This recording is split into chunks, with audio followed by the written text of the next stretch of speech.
পদ্মা সেতু ও পদ্মা সেতু রেল সংযোগ প্রকল্পে এখন পর্যন্ত নকশায় ত্রুটি ধরা পড়েছে বেশ কয়েকবার। এইসব ত্রুটির কারণে নকশা সংশোধন করে প্রকল্প বাস্তবায়নের সময় ও ব্যয় দুটোই বৃদ্ধি পেয়েছে ব্যাপক হারে।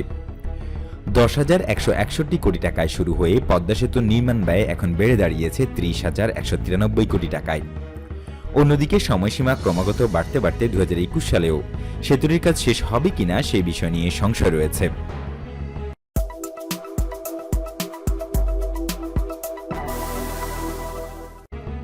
শুরুতে পরিকল্পনা ছিল পদ্মা সেতুর দৈর্ঘ্য হবে 5.58 কিলোমিটার, পরে তা করা হয় 6.15 কিলোমিটার।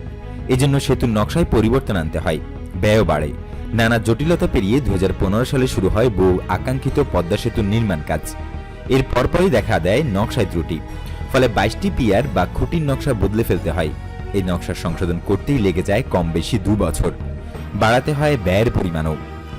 পদ্মা সেতু চালুর দিন থেকেই সেতুর উপর দিয়ে ট্রেন চলাচল শুরুর পরিকল্পনা রয়েছে সরকারের।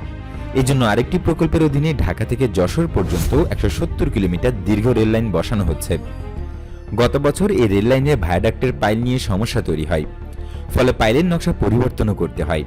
সম্প্রতি পদ্মা সেতুর সংযোগস্থলে রেললাইনের উচ্চতা নিয়ে দেখা দিয়েছে নতুন সমস্যা। আপাতত এই নকশা সংশোধনের কাজ চলছে। 34,988 কোটি টাকা থেকে বেড়ে এরই মধ্যে রেললাইনের নির্মাণ ব্যয় দাঁড়িয়েছে 39,246 কোটি টাকায়। নকশায় নতুন জটিলতা প্রকল্পটির ব্যয় আরও বাড়িয়ে দেবার পরিস্থিতি তৈরি করবে বলে মনে করছেন সংশ্লিষ্টরা। কাগজ কলম থেকে বেরিয়ে পদ্মা সেতুর কাজ মাঠে গড়ায় 2015 সালে। এর কিছুদিন পরই সেতুর 14টি পিয়ারের নকশা নিয়ে নানা জটিলতা তৈরি হয়। 14টি পিয়ার নদীর যে জায়গায় নির্মাণের কথা ছিল সেখানে নদীর তলদেশে নরম মাটির স্তর পাওয়া যায়। অভিযোগ ওঠে সেতুর নকশা প্রণয়নকারী প্রতিষ্ঠান মনসেল এই জায়গায় মাটির গুণাগুণ ঠিকমতো পরীক্ষাই করেনি। পদ্মা সেতু প্রকল্পের ব্যবস্থাপনা পরামর্শক রেন্ডাল অ্যান্ড অ্যাসোসিয়েটস এক প্রতিবেদনে অভিযোগটি তোলে। প্রায় 2 বছর লেগে যায় পিয়ারগুলোর নকশা সংশোধন করতে। সংশোধিত নকশায় প্রতিটি পিয়ারের 6টির বদলে 7টি করে পাইল করার পরামর্শ দেওয়া হয়। সব মিলিয়ে সেতুর 22টি পিয়ারের নকশায় পরিবর্তন করা হয়। এই নকশা সংশোধনের কাজ করে যুক্তরাজ্য ভিত্তিক একটি পরামর্শক প্রতিষ্ঠান। পদ্মা সেতু প্রকল্পের প্রকৌশলীদের সঙ্গে কথা বলে জানা গেছে, নকশা সংশোধনের জন্য পরামর্শক নিয়োগ ও পরে বাড়তি পাইল যুক্ত করায় সেতুর ব্যয় প্রত্যক্ষভাবে বেড়েছে। অন্যদিকে এই কারণে প্রায় 2 বছর পিছিয়ে গিয়েছে নির্মাণ কাজ।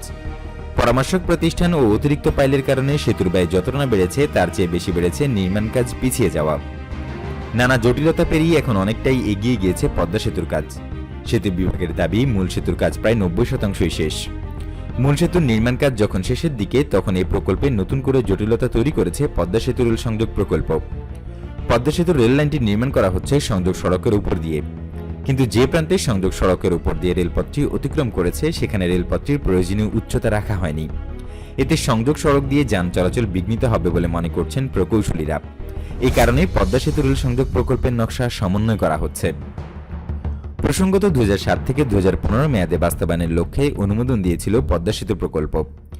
প্রাক্কলিত নির্মাণ ব্যয় ছিল 10,161 কোটি টাকা। 2011 সালে প্রথমবার প্রকল্পের সংশোধন আনা হয়। নকশা পরিবর্তন করে দৈর্ঘ্য বৃদ্ধি, রেললাইন সংযোজন সহ আনুষঙ্গিক কাজ বাড়িয়ে নির্মাণ ব্যয় প্রাক্কলন করা হয় 20,507 কোটি টাকা। অপরিবর্তিত রাখা হয় প্রকল্প বাস্তবায়নের মেয়াদ। অন্যদিকে রেল সংযোগ প্রকল্পের মেয়াদ 2024 সালের জুন পর্যন্ত।